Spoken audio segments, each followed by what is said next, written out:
Mari sidang jemaat Tuhan, kita menghadap Tuhan beribadah pada saat ini. Salam sejahtera bagi kita sekalian. Hari ini kita berkumpul dalam ibadah minggu pertama sesudah Paskah dengan perenungan tema Kami adalah Saksinya. Yesus benar-benar sudah bangkit dan murid-murid adalah saksi dari peristiwa itu. Peristiwa kebangkitan Yesus adalah sukacita besar bagi murid-murid, termasuk bagi kita. Betapa tidak Allah membebaskan kita dari kuasa belenggu maut dan memberi kita hidup baru berupa keselamatan yang pasti. Mari memuji dan memuliakan Tuhan dengan menyanyikan hari ini hari yang mulia.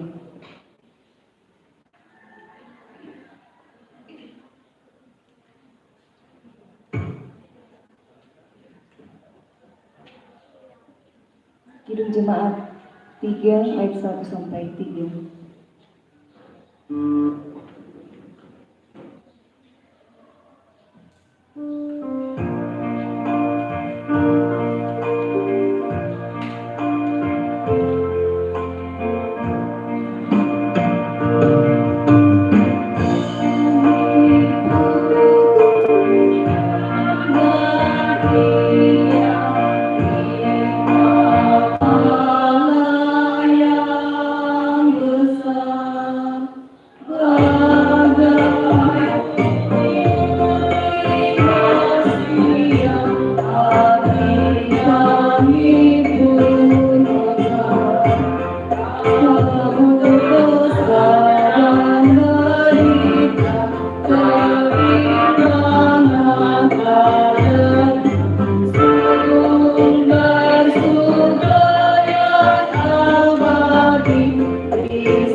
Pertolongan kita adalah dalam nama Tuhan yang menjadikan langit dan bumi.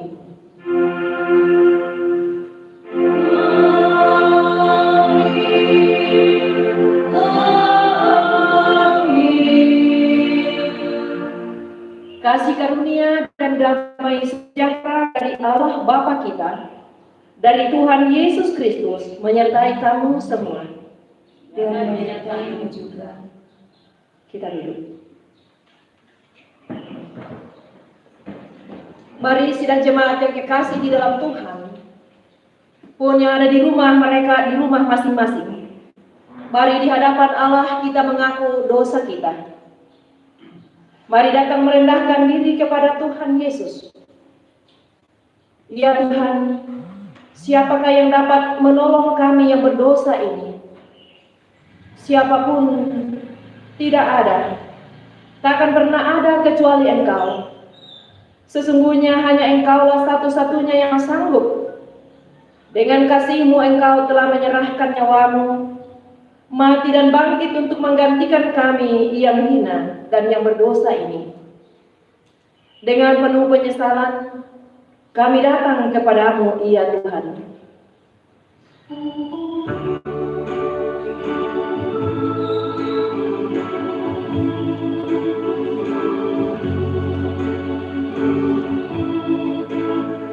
Meski tak layak diriku, tetapi karena darah-Mu dan karena Kau memanggilku untuk datang, Yesus padamu.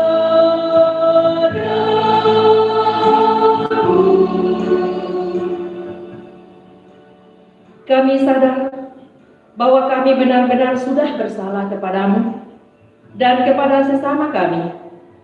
Olehnya itu, kami merindukan pengampunan-Mu. Dengan penuh penyesalan, kami datang kepadamu, ya Tuhan. Sebagaimana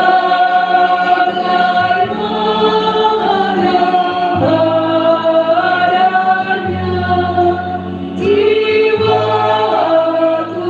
sungguh berjalan, dan akulah pengasuhnya ku datang, Yesus padamu.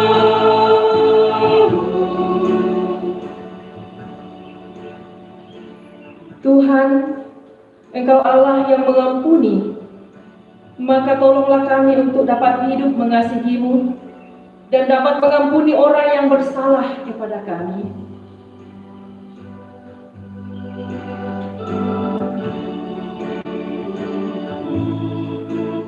Sebagaimana adanya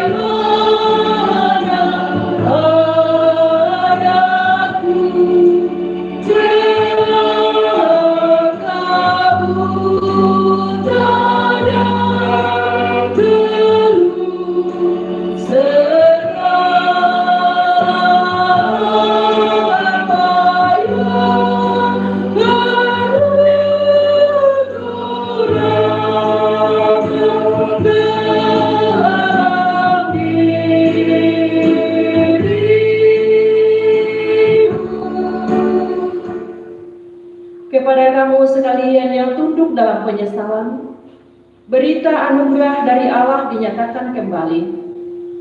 Jadi ketahuilah, hai saudara-saudara, oleh karena Dialah maka diberitahukan kepada kamu pengampunan dosa.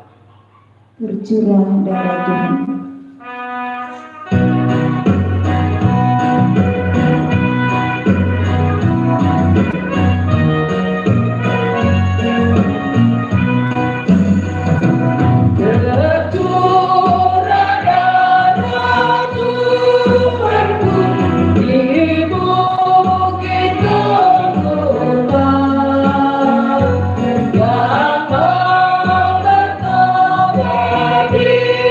Yang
Saudara-saudara, dengarkanlah petunjuk hidup baru.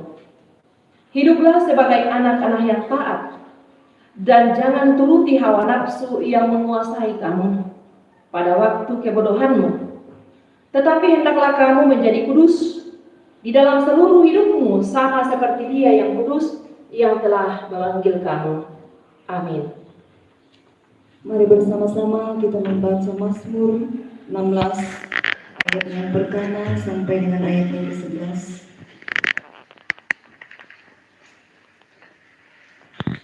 Mazmur 16 ayat pertama sampai dengan ayat yang ke-11 kita baca secara berbahasa. Bahagia orang saleh, Miktai dan Daud. Jagalah aku ya Allah, Sebab padamu aku berlindung. aku berkata kepada Tuhan, Engkaulah Tuhanku. Tidak ada yang baik bagiku selain Engkau. Orang-orang kudus yang ada di tanah ini, Mereka orang dunia yang selalu menjadi kesukaanku. bertambah besar kesedihan orang-orang yang mengikuti Allah lain. Aku tidak akan ikut mempersembahkan kurban curahan mereka yang dari darah, juga tidak akan menyebut-nyebut nama mereka di bibirku. Ya Tuhan, Engkaulah bagian warisanku dan pialaku. Engkau sendirilah yang menyebutkan bagian yang diberikan kepadaku. Tali pengukur jatuh bagiku di tempat-tempat yang permai. Ya, ini milik pusakaku menyenangkan hatiku. Aku memuji Tuhan yang telah memberi nasihat kepadaku. Ya, pada waktu malam hari nuraniku mengajari aku. Aku senantiasa memandang kepada Tuhan, Karena Ia berdiri di sebelah kananku, aku tidak goyah. sebab itu hatiku bersukacita dan jiwaku bersorak-sorak. Bahkan tubuhku akan diam dengan tentram. Sebab Engkau tidak menyerahkan aku ke dunia orang mati. Dan tidak membiarkan orang kudusmu melihat kebinasaan. Engkau memberitahukan kepadaku jalan kehidupan. Di hadapanmu ada sukacita berlimpah-limpah. Di tangan kananmu ada nikmat senantiasa. Mazmur 16, Kau layak aku.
Kita akan membaca firman Tuhan yang kali ini terangkat dari Kisah Para Rasul pasal 2 ayat 22 sampai 32.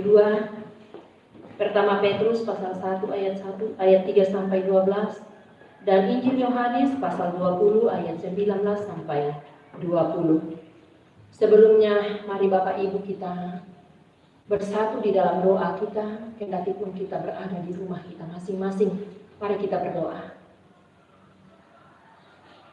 Engkau baik bagi kami Tuhan. Engkau sungguh penuh kasih bagi kami. Hari ini ya Allah, kami boleh bangun di hari karunia Tuhan bagi kami. Bahkan dengan penuh sukacita kami menyambut peristiwa, merayakan peristiwa kebangkitan Tuhan kami Yesus Kristus, mengalahkan maut. Tanda bahwa kami pun akan dibangkitkan. Tuhan, Kami bersama-sama bersekutu di sekitar ibadah kami, teristimewa ketika kami hendak membaca dan mendengarkan firman. Tolong kami ya Allah Roh Kudus, pimpin kami, hikmat-Mu sendiri yang akan berbicara kepada kami. Kuasai kami dengan Roh Kudus-Mu ya Allah. Mampukan kami mengerti, memahami. Terlebih kami mohon mampukan kami melakukan firman. Kami bersedia membaca Tuhan. Kami bersedia mendengar dan kami bersedia untuk memahami kebenaran firman-Mu. Buat hidup kami bersedia melakukannya. Hikmat di dalam Roh Kudus menuntun kami. Bersabdalah kepada kami. Di dalam nama Tuhan Yesus kami berdoa. Amin.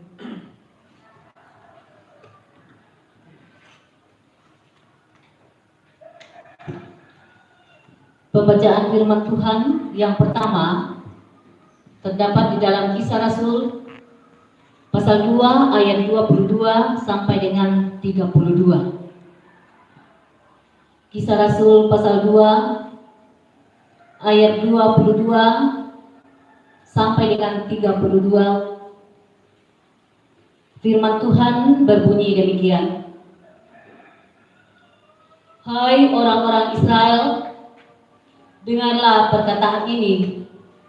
Yang aku maksudkan ialah Yesus dari Nazaret, seorang yang telah ditentukan Allah dan yang dinyatakan kepadamu dengan kekuatan-kekuatan dan mujizat-mujizat dan tanda-tanda yang dilakukan oleh Allah dengan perantaraan Dia di tengah-tengah kamu, seperti kamu tahu. Dia yang diserahkan Allah menurut maksud dan rencananya telah kamu salibkan dan kamu bunuh oleh tangan bangsa-bangsa durhaka. Tetapi Allah membangkitkan Dia dengan melepaskan Dia dari sengsara maut, karena tidak mungkin Ia tetap berada dalam kuasa maut itu. Sebab Daud berkata tentang Dia, aku senantiasa memandang kepada Tuhan, karena Ia berdiri di sebelah kananku, aku tidak goyah. Sebab itu hatiku bersukacita dan jiwaku bersorak-sorak, bahkan tubuhku akan diam dengan tenteram. Sebab Engkau tidak menyerahkan aku kepada dunia orang mati, dan tidak membiarkan orang kudus-Mu melihat kebinasaan. Engkau memberitahukan kepadaku jalan kehidupan. Engkau akan melimpahi aku dengan sukacita di hadapan-Mu.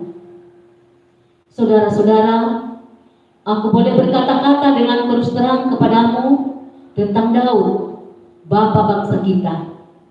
Ia telah mati dan dikubur, dan kuburannya masih ada pada kita sampai hari ini.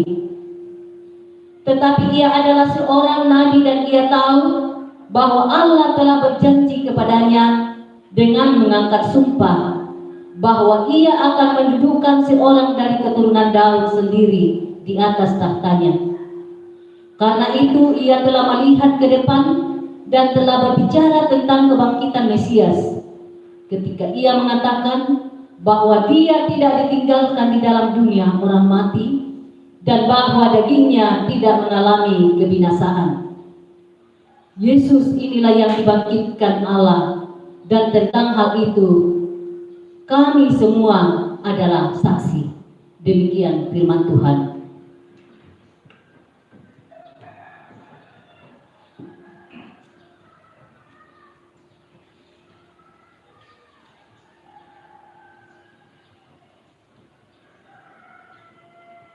Pembacaan firman yang kedua dari surat Petrus yang pertama pasal 1 ayat 3 sampai dengan ayat yang ke-12.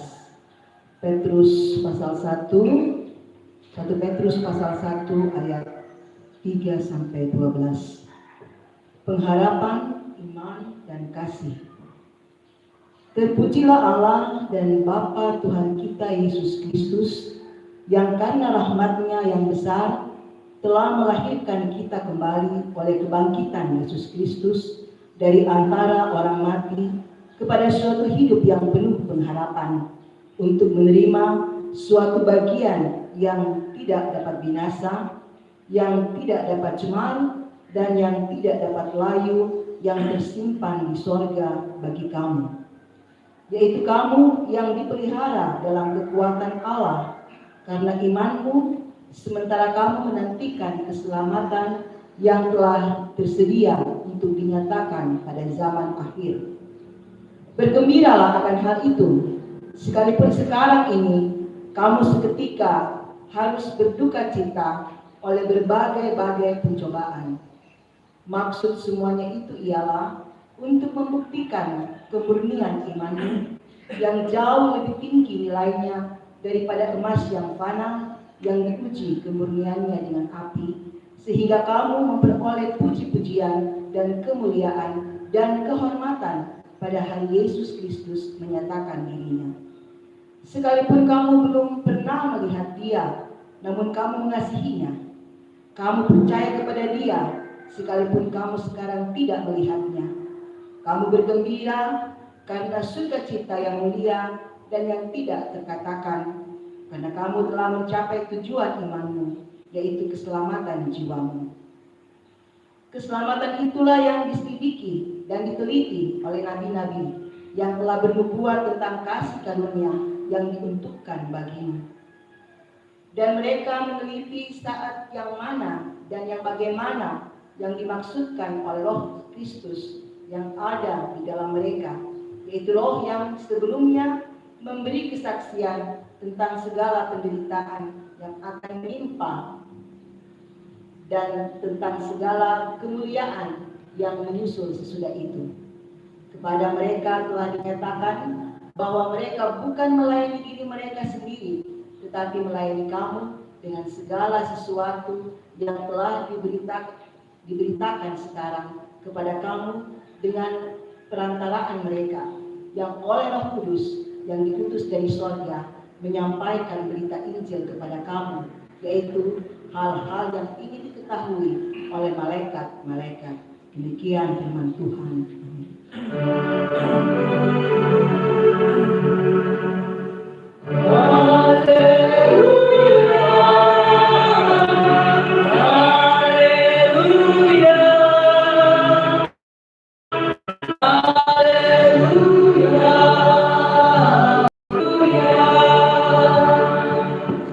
Jemaat Tuhan, mari kita berdiri. Bersama-sama kita membaca dan mengaminkan Injil Yohanes pasal 20 ayat 1 sampai 18. Injil Yohanes pasal 20 ayat 1 sampai ayat yang ke-18. Firman Tuhan. Kebangkitan Yesus. Pada hari pertama minggu itu, pagi-pagi benar ketika hari masih gelap, pergilah Maria Magdalena ke kubur itu, dan ia melihat bahwa batu telah diambil dari kubur. Ia berlari-lari mendapatkan Simon Petrus dan murid yang lain yang dikasihi Tuhan, dan berkata kepada mereka, Tuhan telah diambil orang dari kuburnya, dan kami tidak tahu di mana ia diletakkan. Maka berangkatlah Petrus dan murid yang lain itu ke kubur. Keduanya berlari bersama-sama. Murid-murid yang lain itu berlari lebih cepat daripada Petrus, sehingga lebih dahulu sampai di kubur. Ia menjenguk ke dalam dan melihat kain kapan terletak di tanah. Akan tetapi ia tidak masuk ke dalam. Maka datanglah Simon Petrus juga menyusul dia dan masuk ke dalam kubur itu. Ia melihat kain kapan terletak di tanah, sedangkan kain pelung yang tadinya ada di kepala Yesus tidak terletak dekat kain kapan itu, tetapi agak di samping, di tempat yang lain, dan sudah tergulung. Maka masuklah juga murid yang lain yang lebih dahulu sampai di kubur itu, dan ia melihatnya dan percaya. Sebab selama itu mereka belum mengerti isi kitab suci yang mengatakan bahwa ia harus bangkit dari antara orang mati. Lalu pulanglah kedua murid itu ke rumah. Tetapi Maria berdiri dekat kubur itu dan menangis. Sambil menangis ia menjenguk ke dalam kubur itu, dan tampaklah olehnya dua orang malaikat berpakaian putih. Yang seorang duduk di sebelah kepala dan yang lain duduk di sebelah kaki di tempat mayat Yesus terbaring. Kata malaikat-malaikat itu kepadanya, "Ibu, mengapa engkau menangis?" Jawab Maria kepada mereka, "Tuhanku telah diambil orang dan aku tidak tahu di mana ia diletakkan." Sesudah berkata demikian, ia menoleh ke belakang dan melihat Yesus berdiri di situ. Tetapi ia tidak tahu bahwa itu adalah Yesus. Kata Yesus kepadanya, "Ibu, mengapa engkau menangis? Siapakah yang engkau cari?" Maria menyangka orang itu adalah penunggu taman, lalu berkata kepadanya, "Tuan, jikalau Tuan yang mengambil dia, katakanlah kepadaku di mana Tuan meletakkan dia, supaya aku dapat mengambilnya." Kata Yesus kepada Maria. Maria berpaling dan berkata kepadanya dalam bahasanya, "Rabuni," artinya guru. Kata Yesus kepadanya, "Janganlah engkau memegang aku. Aku belum pergi kepada Bapa. Tetapi pergilah kepada saudara-saudaraku dan katakanlah kepada mereka bahwa sekarang aku akan pergi kepada Bapakku dan Bapa, kepada Allah dan Allahmu. Amin."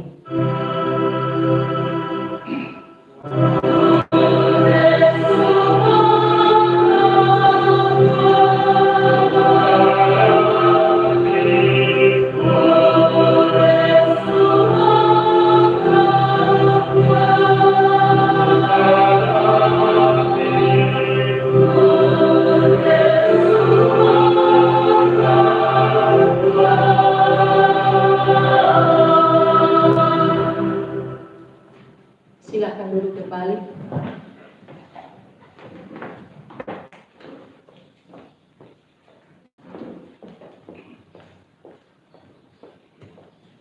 Saudara-saudara sidang jemaat yang kekasih di dalam Kristus Yesus, siksaan, penderitaan, kepedihan, kesunyian, dan kubur yang seram sekalipun, Bapak Ibu kini telah berganti menjadi sebuah sukacita yang besar dari Allah. Tangisan kini berganti menjadi senyuman. Kesedihan berganti menjadi sukacita dan kegirangan hati. Itu yang dialami oleh para murid. Dan juga tentu kita alami pada hari ini. Kendati pun kita tidak bisa berkumpul bersatu dalam ruang yang sama. Namun kita percaya Bapak Ibu dimanapun kita berada pada saat ini, ketika kita mengaminkan bersama-sama, kita satu dalam sebuah kepercayaan dan keyakinan bahwa kesedihan telah berganti dengan sukacita. Kesunyian di hari Sabtu telah menjadi kabar gembira oleh karena Kristus bangkit. Dan tentu pengakuan kita bahwa kita telah melihat Yesus. Melihat Yesus itu bukan dengan mata jasmani kita, tetapi kita telah melihat Yesus. Kita sementara memandang Yesus di dalam mata iman kita. Bapak Ibu yang kekasih di dalam Kristus Yesus, dua judul perikop pembacaan kita hari ini dari Injil Yohanes pasal 20 ayat 1 sampai ayat yang ke-18 tentu menggambarkan kepada kita kisah bagaimana Yesus bangkit dan menyatakan dirinya kepada setiap orang yang dikasihinya. Di ayat yang ke-20, di pasal yang ke-20 ayat 1 sampai 10, Bapak Ibu yang kekasih. Di sana kita mau melihat, atau di ayat 1 sampai 10 itu, mau memperlihatkan atau menggambarkan kepada kita bahwa kasih Allah itu sementara dibingungkan oleh Maria, oleh Petrus, dan oleh Yohanes. Kasih Kristus itu membuat Maria, membuat Petrus, dan membuat Yohanes menjadi bingung. Namun Di sana ada penerimaan yang besar bahwa Yohanes pun akhirnya percaya. Ayat 1 sampai ayat 10 Bapak Ibu menampilkan 3 tokoh. 1 orang perempuan dan 2 orang laki-laki. Perempuan itu adalah seorang Maria Magdalena. Seorang perempuan yang sangat mengasihi Yesus dan juga sangat dikasihi oleh Yesus. Sekalipun Maria di dalam hidupnya melakukan banyak dosa. Dosanya seperti kermisi. Akan bahwa Maria Magdalena yang sangat mengasihi Yesus itu pergi berkunjung ke makam Yesus pada hari yang ketiga sesudah ia mati.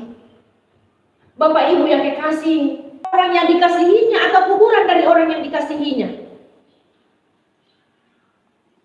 Dan kembali merempah-rempahi mayat itu. Itu menurut adat istiadat orang Yahudi.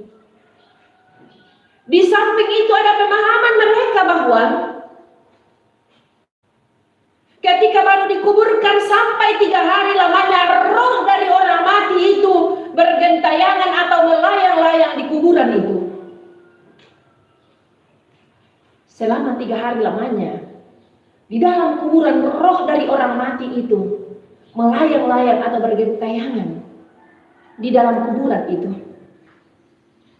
Tetapi sesudah itu menurut paham orang Yunani, orang Yahudi, bahwa sesudah itu roh itu akan keluar. Mengapa Bapak Ibu? Oleh karena tubuh sudah mulai tak dikenal. Roh kini meninggalkan tubuh itu. Tapi Maria tidak memandang itu. Maria pergi ke makam Yesus. Dan karena hari itu adalah hari Sabat, menurut hukum Taurat bahwa orang tidak boleh melakukan apapun juga, tak terkecuali berjalan sejauh sekian lamanya atau sekian jauhnya. Tidak boleh. Lalu tanya kepada gurunya. Namun sebuah keanehan yang membuat Maria ketika tiba di kuburan, batu yang oleh Injil Matius dikatakan atau dimateraikan bahwa itu tidak dapat digulingkan oleh siapapun juga, kini telah tidak ada lagi, telah digulingkan. Kekhawatiran pun muncul pada diri seorang Maria. Kesedihan makin mendalam pada diri seorang Maria. Ia menjenguk ke dalam dan tidak melihat lagi gurunya atau tuannya. Maria benar-benar menjadi orang yang sedih. Maria menjadi orang yang benar-benar susah. Ia sudah pagi-pagi benar. Roy, yang dalam bahasa Yunani-nya belum ada. Maria melakukan itu untuk menghormati Taurat. Namun apa yang terjadi? Harapan dan kerinduan Maria untuk melihat mayat gurunya atau Tuhannya kini tidak ada. Maka apa yang dilakukan oleh Maria, Bapak Ibu yang kekasih di dalam Kristus Yesus? Ia menangis.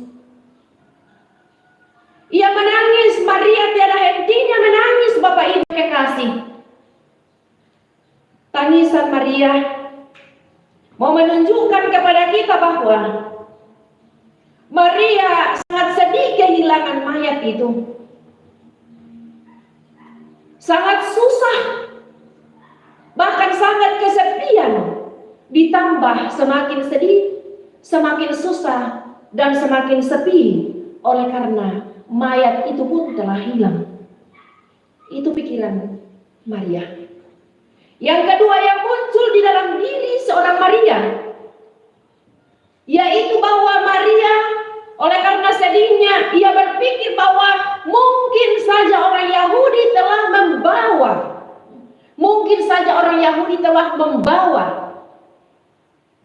mengambil Orang Yahudi mengambilnya karena mereka belum puas membunuh, menyalibkan Yesus. Yang kedua yang muncul di dalam pikiran Maria dalam pertambahan kesedihan dan kesusahannya, bahwa banyak kali ada perampok-perampok yang merampok kuburan atau pencuri-pencuri yang mencuri kuburan. Di Toraja selama ini ya, banyak sekali orang, wah yang indek to nak bokot, nak buka tahu nak bokot itu anu sesiti bekal bagi mereka. Benda-benda pusaka banyak dimasukkan. Dan ada di dalam kesedihan, bahwa ketika kita ada di dalam kesusahan, bahwa ketika kita berada di dalam problema-problema kehidupan kita, masalah-masalah kehidupan kita, maka banyak kali timbul di dalam hati dan pikiran kita tuduhan-tuduhan kepada orang lain. Wah, kau belum puas membunuh perasaan saya. Kau belum puas membuat saya seperti ini, membuat kami demikian, membuat keluarga kami seperti ini. Tuduhan-tuduhan itu belum selesai. Bahkan banyak kali juga kita seperti Maria, menuduh orang lain merampok segala sesuatunya di dalam kehidupan kita. Ketika tapi kita masih jauh lebih dalam dari Maria titik. Tetapi kita kembali berbuat yang jauh lebih kejam. Ketika orang menuduh kita membunuh dia, maka ketika orang membunuh perasaan kita, maka kita ingin membunuh hati, pikiran, perasaan, dan tutur orang itu. Ketika kita merasa bahwa orang lain mencuri kedudukan saya, mencuri kepandaian saya, atau mungkin melengsarkan status atau kedudukan saya, maka kita mulai merenung-renung melakukan apa yang membuat orang menjadi makin sedih atau makin tersakiti. Maria titik sampai mengatakan, wah mungkin orang Yahudi mengambil lagi. Tetapi kita masih jauh lebih kejam daripada tuduhan seorang Maria. Kita beraksi untuk membalas yang jauh lebih berlipat ganda dari apa yang dituduhkan orang melalui hati dan bibirnya. Itu tokoh Maria yang bingung dengan kasih Allah melalui kebangkitannya pada saat ini.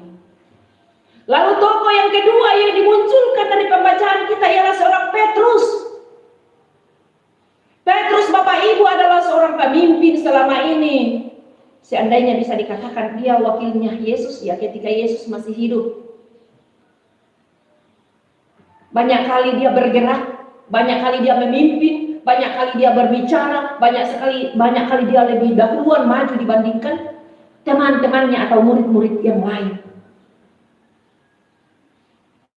Ketika Maria melihat semuanya dan melihat bahwa kubur Yesus telah terbuka dan mayat Yesus telah tidak ada, ia pun kembali tanpa memperhitungkan dirinya bahwa saya ini seorang perempuan, berlari kembali dan menjumpai murid-murid Yesus dan melaporkan peristiwa itu yang terjadi itu kepada Petrus. Dan di sini dikatakan seorang murid lainnya itu adalah Yohanes, Bapak Ibu, yang menulis Injil Yohanes itu sendiri.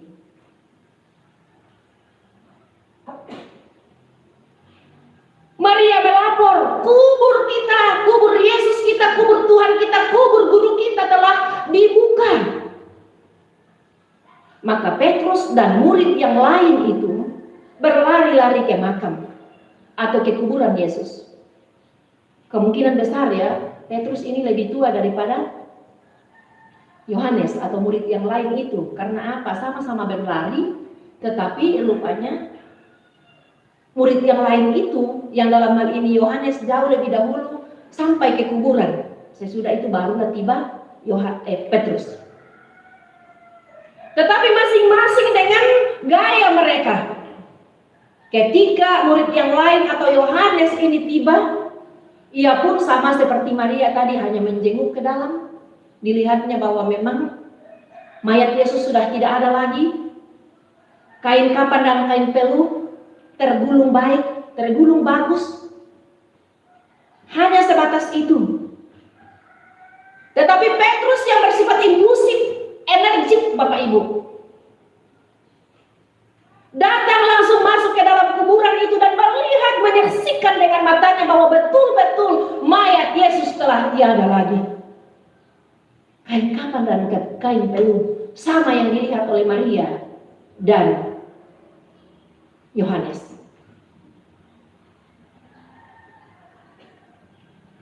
Apa ketokohan seorang Petrus di sini?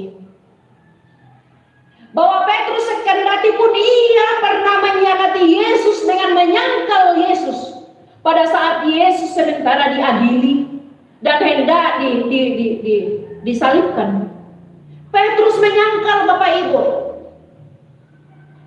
Tetapi seperti Maria Magdalena yang memiliki begitu besar dan begitu banyak dosa, Petrus pun diampuni oleh Tuhan Yesus. Ia tidak lalu dicopot dari jabatannya menjadi seorang pemimpin.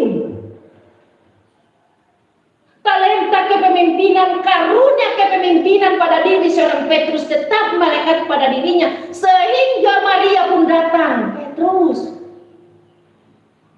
kubur makam dari guru kita telah terbuka. Mayat sang guru kita kini telah tiada. Sebesar apapun dosa Petrus yang telah menyangkal Yesus, tetapi Yesus tidak serta-merta juga menghukum Petrus dengan mengatakan kau tidak layak lagi menjadi seorang pemimpin. Petrus diampuni oleh Yesus dan jabatan talenta kepemimpinan pada diri seorang Petrus tetap melekat pada dirinya. Pengampunan Yesus berlaku Bapak Ibu yang kekasih. Sebesar apapun dosa Maria, sebesar apapun dosa Petrus, sebesar apapun dosa pendeta Marta, sebesar apapun dosa sidang jemaat sekalian, percaya Bapak Ibu bahwa Allah Yesus kita mengampuni kita. Hanya saja Bapak Ibu butuh pertobatan. Maria itu tidak lalu katakan Tuhan selalu mengampuni saya, maka saya berkanjang di dalam apapun dosa saya. Petrus yang pernah menyangkal tidak lagi menyangkal Yesus karena ia bertobat. Dengan demikian Bapak Ibu, jangan kita katakan kan Allah senantiasa mengampuni kita, kan Allah senantiasa mengasihi kita, karena itu berdosa terus deh, berdosa teruslah, toh Allah juga mengampuni kita kok. Ingat, Maria dan Petrus menyangkal Kristus sekalipun diampuni karena ada pertobatannya. Dengan demikian kita dibutuhkan Bapak Ibu untuk bertobat. Jangan kita berkanjang di dalam dosa kita. Karena itu ketika kita bertobat, sama seperti Maria yang memiliki hubungan emosi yang sangat akrab dengan Tuhan, sama seperti Petrus yang memiliki talenta dan kedekatan dengan Allah, kita pun memiliki hak. Kita pun dikaruniai, dianugerahi oleh Allah emosi hidup yang sangat dekat dengan Tuhan. Apa yang ada pada diri kita, talenta kita tidak akan diambil Tuhan dari kita. Tokoh yang ketiga Bapak Ibu adalah Yohanes, yang dalam pembacaan kita pada saat ini dikatakan murid yang lain. Saudara-saudara yang kekasih, Yohanes yang saya katakan tadi mendahului Petrus tiba di sana. Tetapi ketika ia menjenguk masuk, ia melihat bahwa mayat Yesus tidak ada, bahwa kain kapan dan kain peluh itu ada dan tergulung dengan rapi. Ia tidak masuk. Dan lalu kita jangan menaksir yang salah. Berarti Yohanes Maria tidak selamat ya, tidak dikasihi Tuhan karena dia tidak masuk di kuburan. Petrus saja yang masuk. Ketika tokoh ini Bapak Ibu menampilkan karakter, menampilkan talenta atau karunia yang berbeda-beda. Kita berbeda, tapi satu di dalam Tuhan. Kita berbeda, tapi satu di dalam Tuhan. Yohanes dari pembacaan kita ini yang tokoh ketiga. Sekendatipun dia tidak masuk di dalam tempat atau ke dalam kuburan itu, tetapi ketika ia memandangnya kuburan, ketika ia memandang kuburan itu, Yohanes mulai memutar pikirannya. Berarti Yohanes adalah seorang yang pandai. Ya. Kalau Petrus adalah orang yang sangat cekatan kepemimpinan tinggi, Maria adalah orang yang sangat berempati, emosi, hubungan emosinya dengan Tuhan sangat dekat, punya perasaan yang sangat-sangat tinggi. Sekarang Yohanes, Bapak Ibu, menampilkan seorang murid yang memiliki daya pikir yang luar biasa, yang menghantarnya kepada iman yang luar biasa pula. Yohanes berpikir, Yohanes mulai menyadari. Ketika ia berpikir, ia mulai sadar. Oh, ini yang dikatakan di dalam kitab suci. Ketika mulai berpikir seperti itu dan melihat kenyataan, memikirkan mayat tidak ada. Batu yang dimateraikan oleh Injil Matius tidak akan bisa digulingkan, ternyata tergulingkan. Kain peluh dan kain kapan tidak berantakan dan tidak diangkat serta-merta bersama dengan mayatnya. Karena sekali lagi bahwa sudah hari ketiga itu mayat sudah busuk. Tetapi melihat perkara seperti itu, mulailah Yohanes berpikir seakan mayat Yesus itu menguap bagaikan es yang diterpa matahari. Dan apakah kita mau mengatakan bahwa Yesus adalah es yang diterpa matahari? Yohanes sekali lagi memakai talenta dengan gaya berpikir yang sangat tinggi itu. Mulai memikirkan, ternyata Kristus bangkit. Ia memiliki kesimpulan sedemikian bahwa Kristus bangkit. Itu kepercayaan saya. Itu keyakinan saya. Itu pengakuan Petrus, itu pengakuan Yohanes dari pasal 1 ayat 1 sampai ayat yang ke-10. Saudara-saudara yang kekasih di dalam Kristus Yesus. Jadi bagi kita tidak hanya menilai. Kita jangan hanya menilai kesimpulan dari ketiga tokoh tadi. Kita jangan hanya menilai orang dari luar, karena tak satu pun manusia yang mampu menembus hati dan pikiran orang. Terkadang dari luar kita melihatnya, wow, luar biasa baiknya, tetapi sesungguhnya toh juga kurang baik. Mungkin juga kita katakan dari luar kita melihat bahwa betapa jahatnya, tetapi toh juga tidak berarti bahwa dia tidak baik. Sepintas kita mau mengatakan Yohanes kurang baik karena ia hanya menjenguk masuk. Tetapi buktinya bahwa Yohanes yang hanya menjenguk masuk itu memiliki pertama-tama mendeklarasikan. Dialah orang yang pertama memproklamasikan bahwa saya percaya. Aku telah percaya. Aku yakin Kristus bangkit. Coba Bapak Ibu yang kekasih. Yohanes hanya menjenguk tanpa menangis-menangis.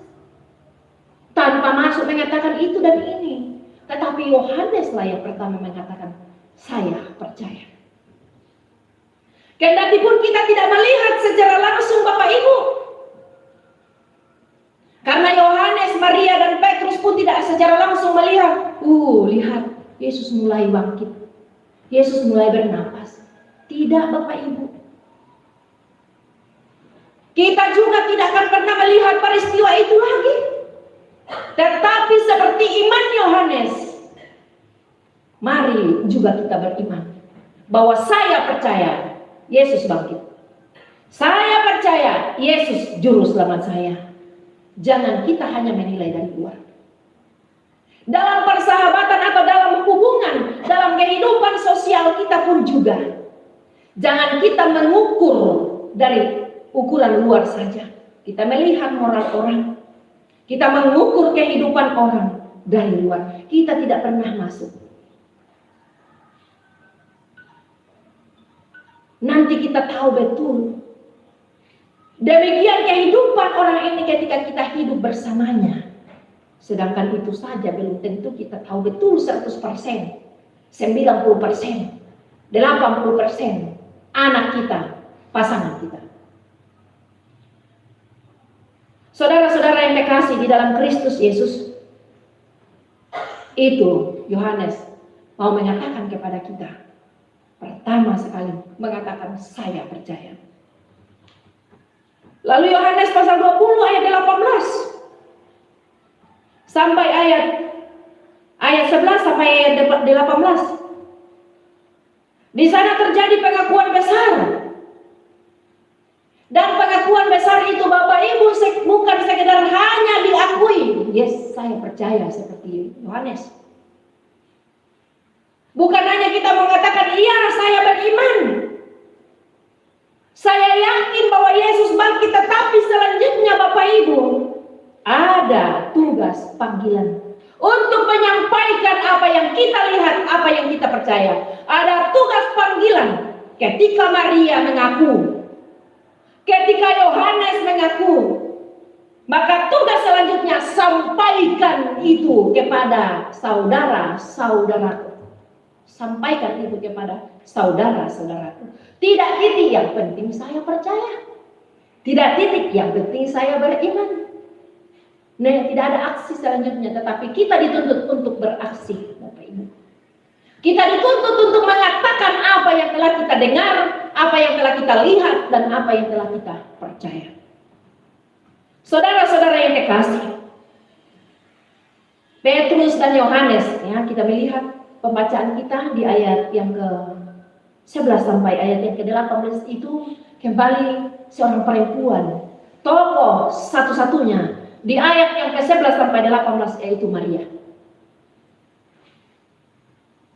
Ketika orang ini selesai melihat dengan gaya mereka masing-masing, maka Petrus dan Yohanes sekarang kembali.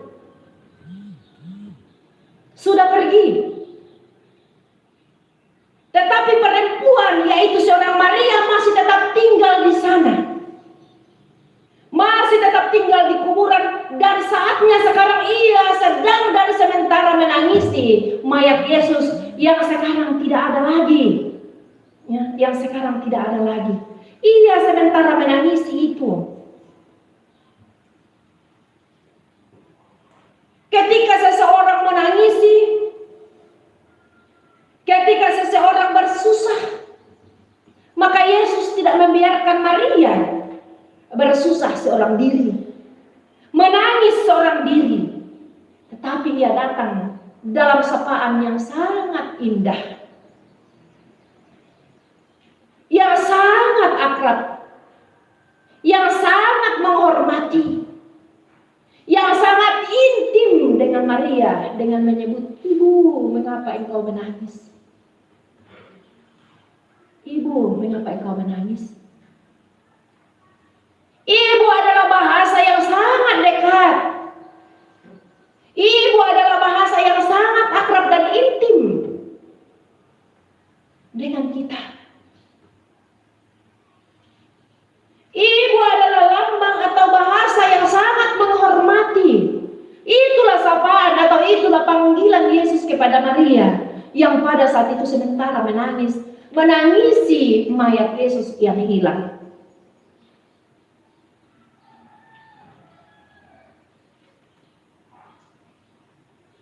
Ternyata Bapak Ibu, di dalam kesedihan kita pun Tuhan tidak pernah meninggalkan kita. Ia senantiasa setia menyapa kita dengan mengatakan ibu. Lalu apakah kita mengatakan, wah kaum bapak selamat tinggal, ya. Sekarang kau ibu saja. Kaum bapak selamat tinggal ya. Tidak ada bagian kami. Ada seorang penulis buku yang memberi judul bukunya Hati Allah Bagaikan Hati Seorang Ibu. Hati Allah bagaikan hati seorang ibu. Ini dari sisi kelembutan. Ini dari sisi kasih. Ini dari sisi emosi atau perasaan seorang ibu terhadap anaknya. Bagaimana lembutnya, bagaimana penuh kasihnya, bagaimana penuh belayannya seorang ibu terhadap anaknya. Bahkan ada kan juga kasih Bapa, kasih Allah bagaikan Bapa terhadap umatnya. Dalam hal tanggung jawab Sapaan Yesus itu betul-betul sangat indah. Menyatu dengan diri seorang Maria. Lalu Maria menjawab, Rabuni, artinya rabi. Rabi, guru. Mengapa engkau menangis? 3 kali Bapak Ibu. Yesus bertanya kepada Maria, Ibu, mengapa engkau menangis? Betapa sempurnanya kasih seorang Yesus kepada Maria, yang pada saat itu sementara merintih di dalam kesedihan dan kesepiannya. Ia kehilangan seorang gurunya. Dalam kehidupan kita Bapak Ibu, ketika kita kehilangan seorang yang kita kasihi, tangisan, kesusahan, dan penderitaan itu betul-betul mendominasi kehidupan kita. Tetapi sesungguhnya pada saat itu kita menjadi orang yang menangis secara egoistis. Pada saat itu kita sementara menangis, merintih, dan bersusah secara egoistis. Maria di sini menampakkan sikap atau emosi yang cukup egois.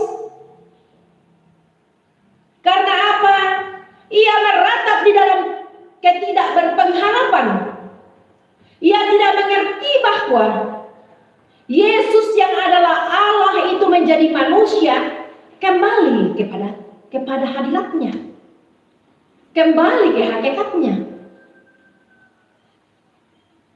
Bahwa orang-orang yang kita cintai, orang-orang yang mengasihi kita ketika kita meninggalkan kita, lalu kita senantiasa larut di dalam kesedihan dan cucuran air mata kita, maka itu adalah sebuah tangisan egoistik. Bahwa kita menangisi orang yang kembali ke hadirat Bapaknya. Pengajaran yang luar biasa ditampakkan atau dinyatakan oleh Allah bagi kita melalui peristiwa kebangkitan Yesus. Mau mengubah banyak hal dalam kehidupan kita, memahami banyak hal dalam hidup kita yang tidak terjangkau oleh pikiran kita dan pemahaman kita selama ini.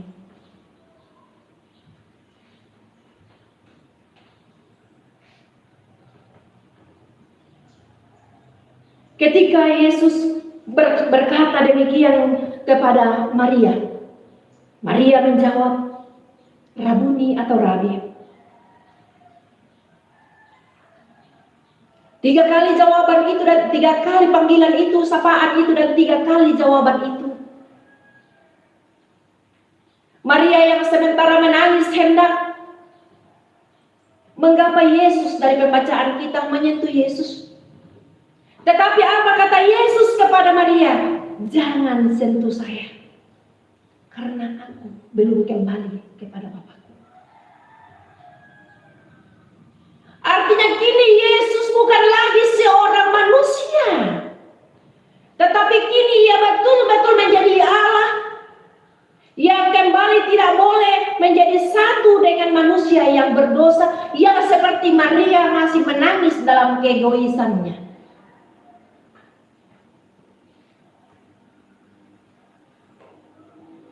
Yang bersusah dalam keegoisannya. Maria mau dibentuk sedemikian rupa supaya ia kembali seperti seorang Yohanes. Benar, saya percaya. Amin, dan sungguh saya percaya. Maria dituntut dan digembleng oleh Yesus untuk memiliki dan mengatakan pengakuan serta kepercayaan seperti itu. Ketika Maria mulai melihat hal seperti itu, Yohanes, Petrus, Maria yang telah mulai percaya akan kebangkitan Yesus diberi tugas pengutusan.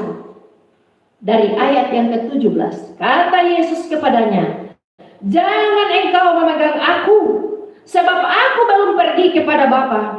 Tetapi pergilah kepada saudara-saudaraku dan katakanlah kepada mereka bahwa sekarang aku akan pergi kepada Bapakku dan Bapamu, kepada Allahku dan Allahmu.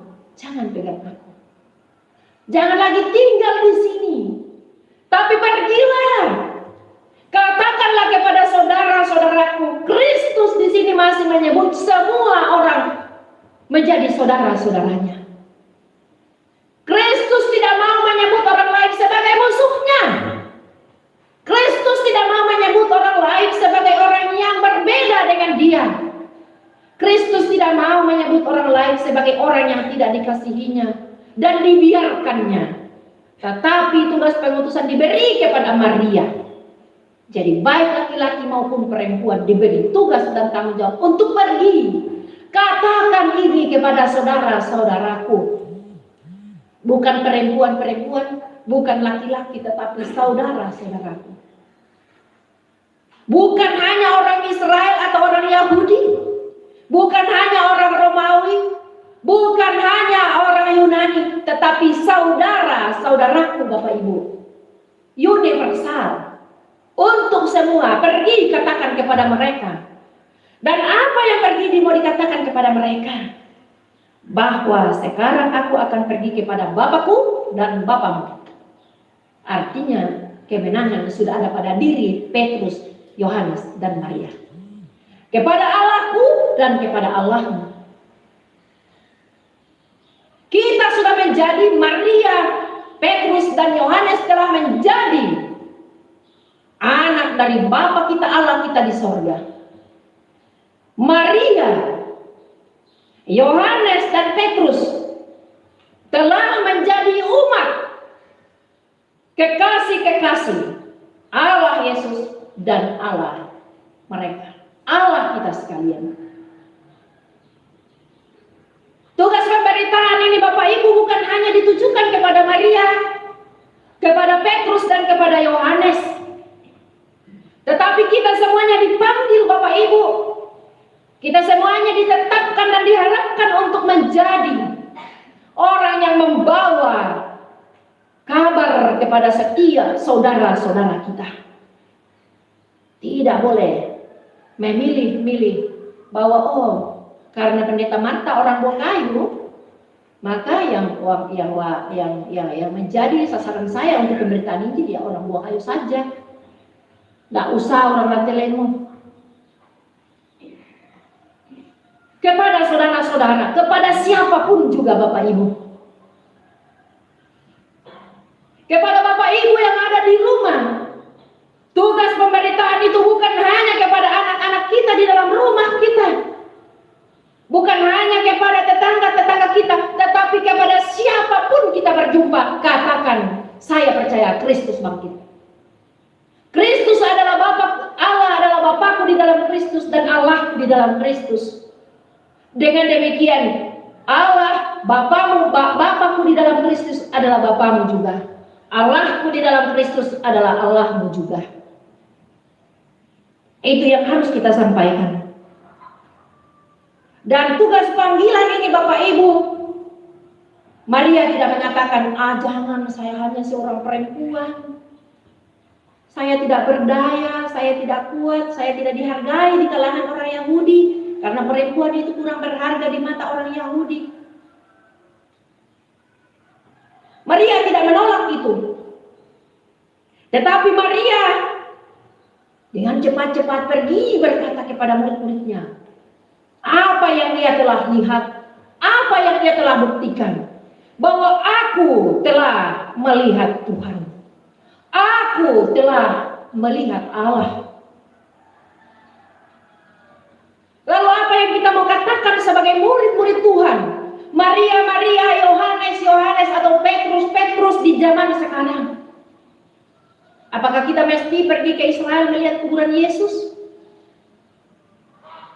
Atau apakah Kristus harus datang untuk kembali mau kita lihat dan mati ulang? Tidak, Bapak Ibu. Tetapi kesaksian-kesaksian itu telah menjadi sebuah kesaksian yang cukup kuat, yang melalui banyak proses dalam kehidupan ini. Bukti-bukti ini telah menjadi hal yang sangat tidak dapat terbantahkan di dalam kehidupan kita. Karena itu seperti Maria yang siap untuk menjadi orang yang diutus. Bapak Ibu, mari juga kita siap untuk diutus melalui talenta kita masing-masing.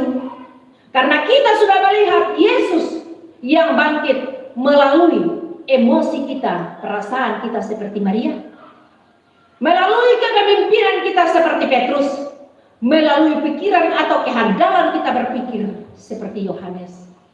Semuanya itu menuju kepada satu iman, satu pengharapan, satu kasih, satu kepercayaan. Aku telah melihat Tuhan. Amin.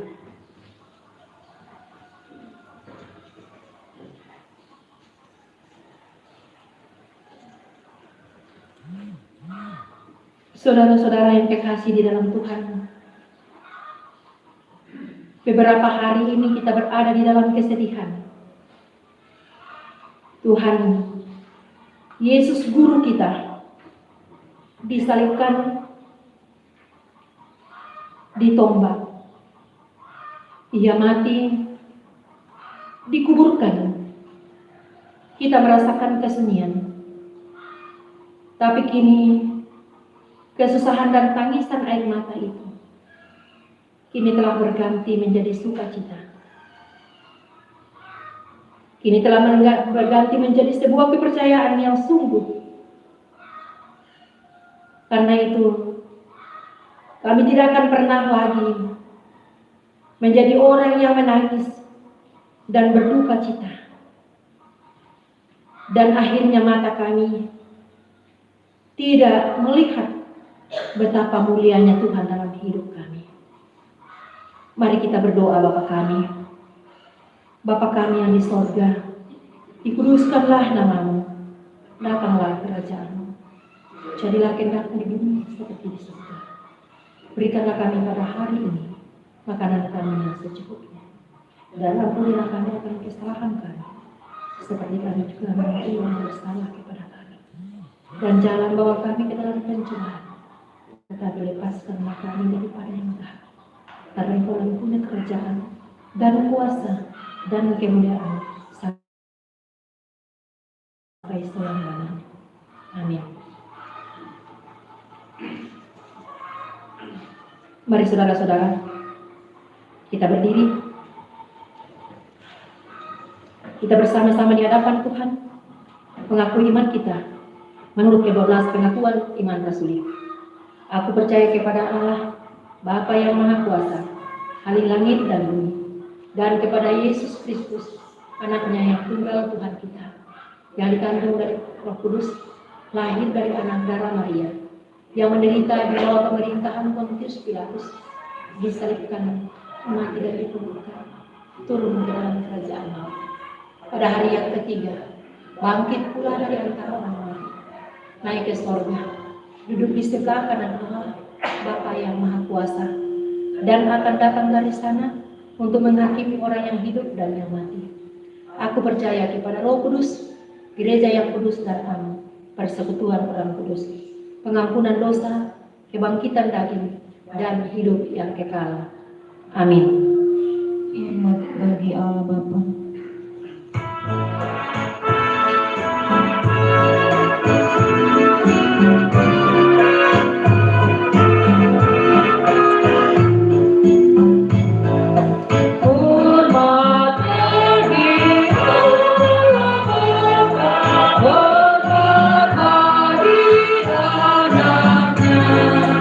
Hormat bagi Roh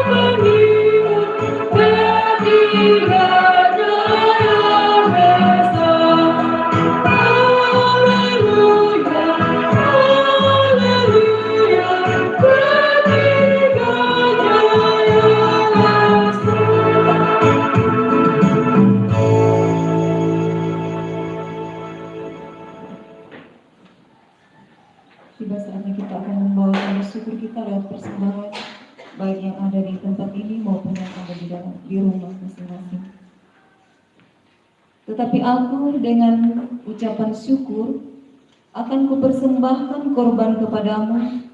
Apa yang kunasarkan akan kubayar. Keselamatan adalah dari Tuhan. Sambil persembahan kita berikan, kita iringi dari PKJ 150. Ya Tuhan, hanya inilah.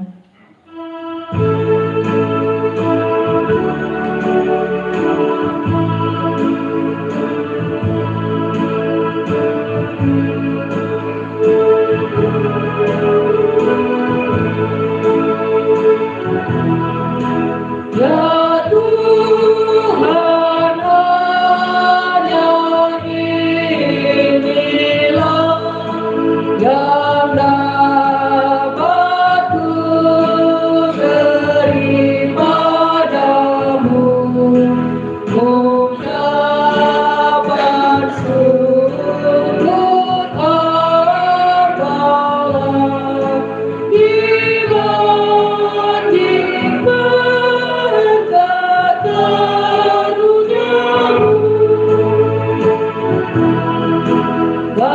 Kasih-Mu nyata selamanya,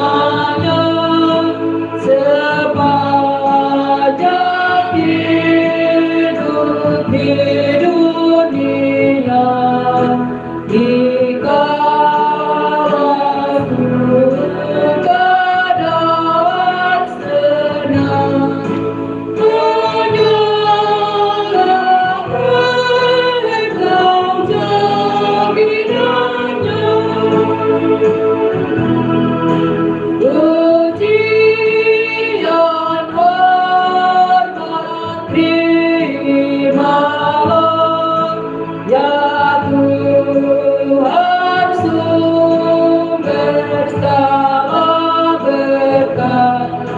Di tiap waktu dan tempat, naiklah syukur kepadamu.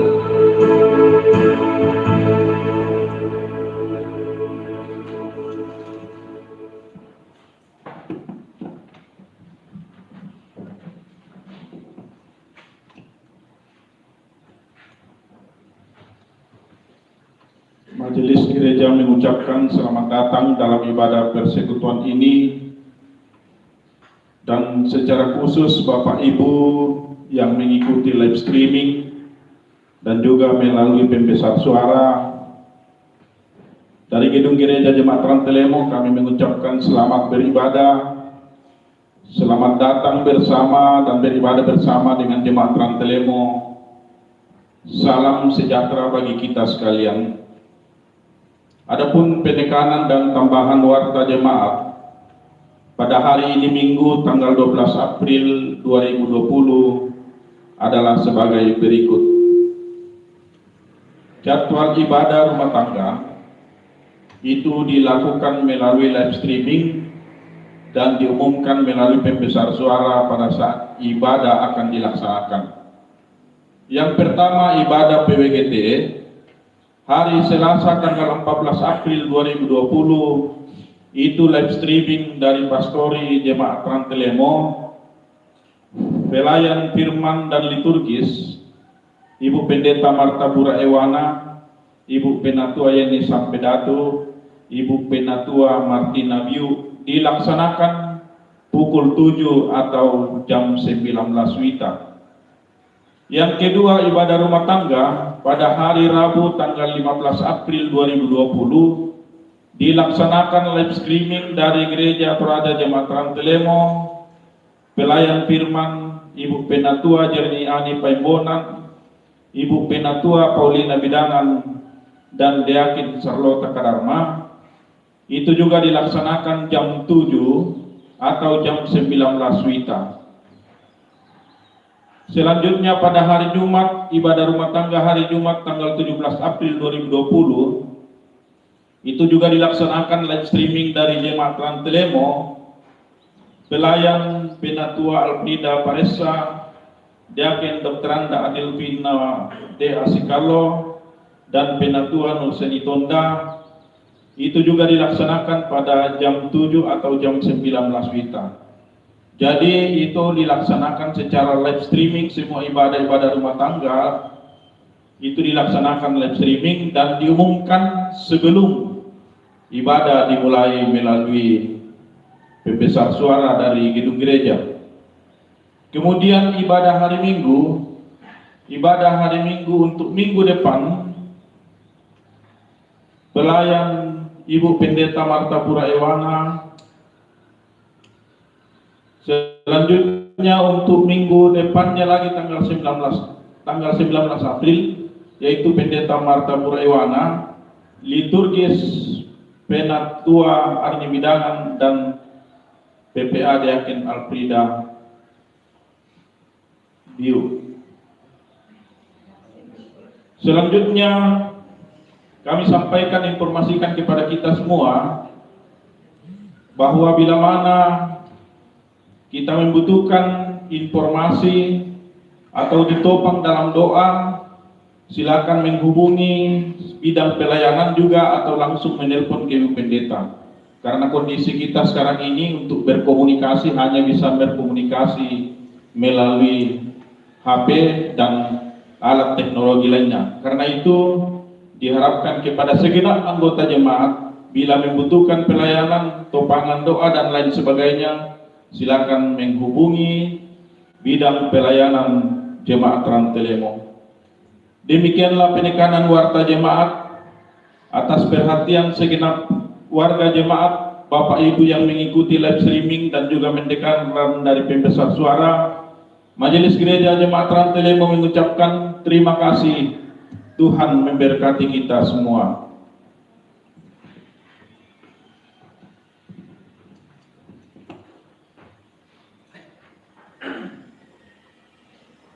Mari kita berdoa syafaat.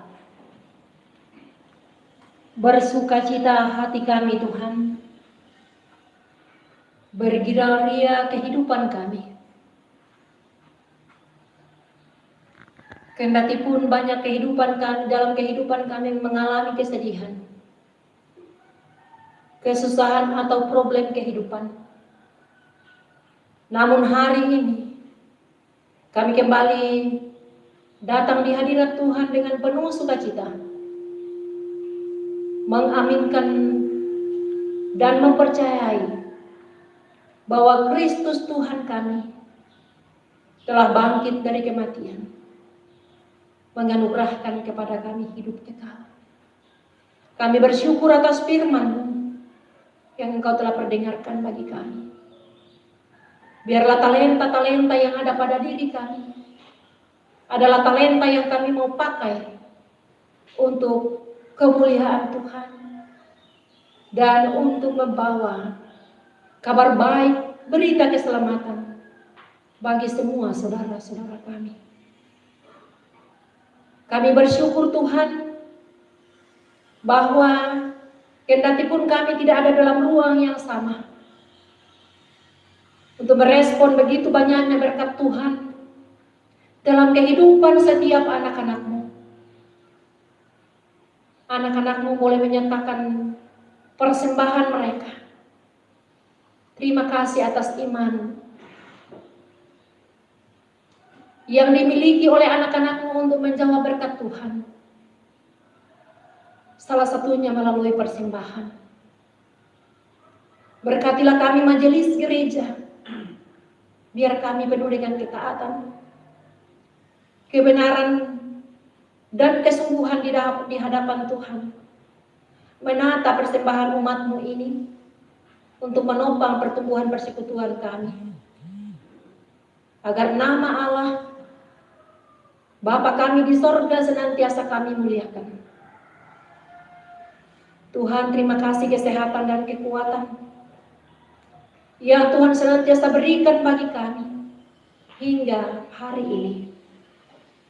Kami berterima kasih atas kepandaian dan hikmat yang Tuhan senantiasa karuniakan bagi kami, sehingga kami senantiasa mensyukuri hidup karunia Tuhan bagi kami, bahkan beribadah kepada-Mu dalam berbagai bentuk yang dilakukan oleh setiap umat-Mu pada saat ini. Punya seperti yang kami lakukan di Jemaat Rantelemo, di mana kami beribadah melalui live streaming, dan juga kami topang melalui pembesar suara. Terima kasih media yang Tuhan berikan bagi kami. Allah memberkati setiap anak-anak-Mu yang berjerih payah untuk mendukung ibadah ini, sehingga anak-anak Tuhan yang ada di rumah mereka masing-masing penuh dengan kesetiaan untuk beribadah, bersyukur dan menyembah Allah. Ketika kami sehat dan kuat Tuhan, kami memohonkan berkat bagi setiap anak-anak-Mu, baik warga Jemaat Rantelemo, baik setiap anak-anak-Mu yang bersama-sama dengan kami beribadah melalui live streaming, dimanapun mereka berada Tuhan. Bahkan bagi bangsa, negara, dunia yang pada saat ini ada yang ada di dalam kesakitan. Tenaga para medis pun sudah terpapar dengan penyakit melalui virus corona.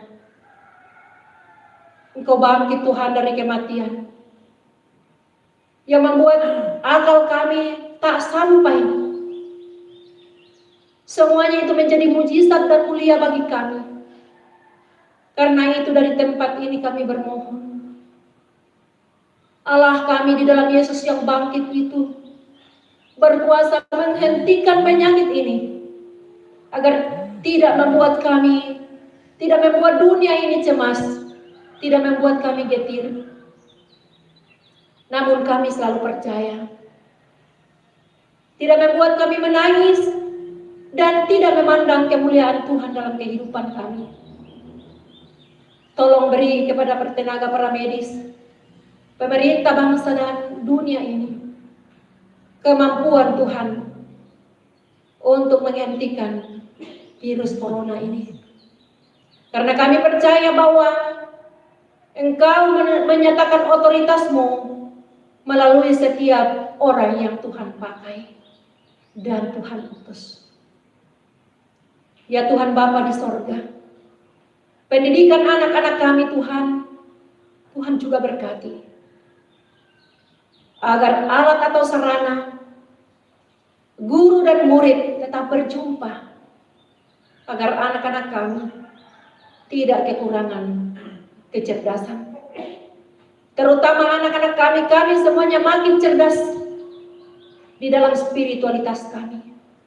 Kami makin rendah hati.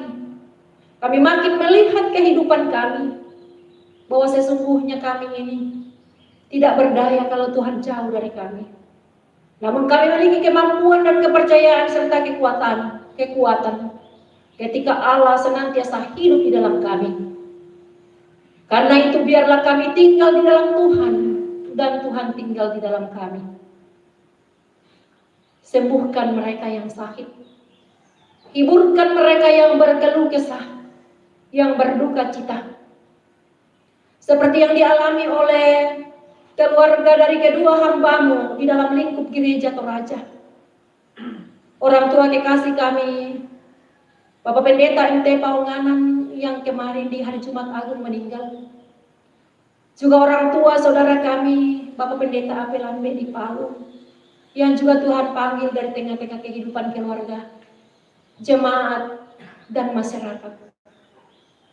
Bahkan mungkin masih ada yang tidak dapat kami dengarkan, tapi Tuhan, kami tahu Engkau melihat sampai ke dalam hati nurani setiap insan. Hiburkan keluarga, kuatkan segenap orang yang ditinggalkan oleh setiap orang yang mereka kasihi. Hiburkan dan kuatkan kami sekalian.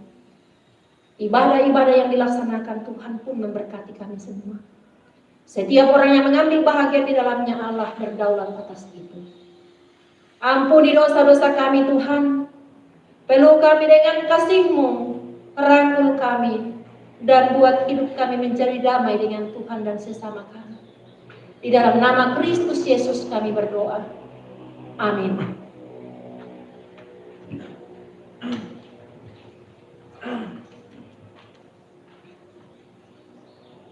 Jemaat Tuhan, mari kita berdiri.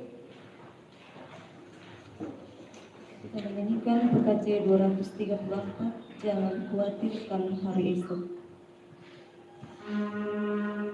khawatirkan hari esok,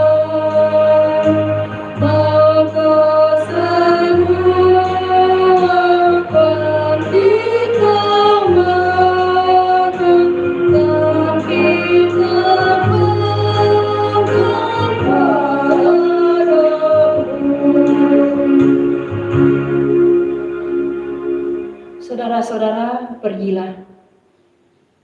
Tuhan Yesus benar-benar sudah bangkit mengalahkan maut dan menyelamatkan. Karena itu jadilah saksinya. Sampai kapanpun dan dimanapun engkau berada. Demi Tuhan Yesus yang telah bangkit dan menyelamatkanku, kami siap untuk mencari saksinya. Arahkan hati dan pikiranmu kepada Tuhan. Terima berkat daripadanya. Tuhan memberkati engkau dan melindungi engkau. Tuhan menyinari engkau dengan wajahnya dan memberi engkau kasih karunia. Tuhan menghadapkan wajahnya kepadamu dan memberi engkau damai sejahtera.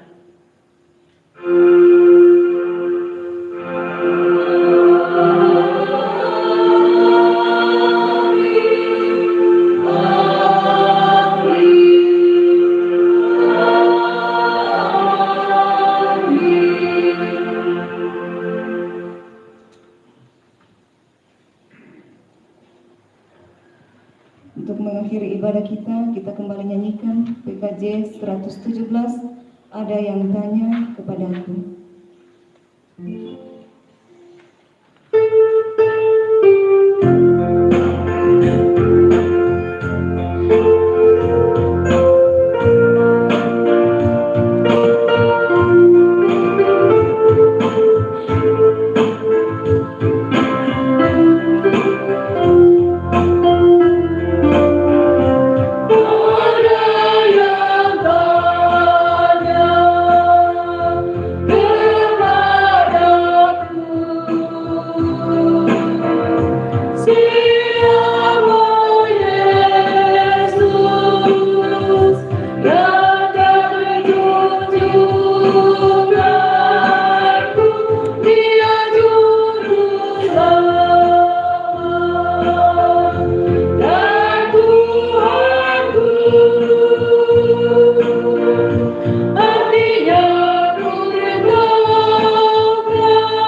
Demikianlah ibadah kita. Selamat Paskah buat kita yang ada di tempat ini beribadah kepada Tuhan maupun yang ada di rumah. Tuhan memberkati kita.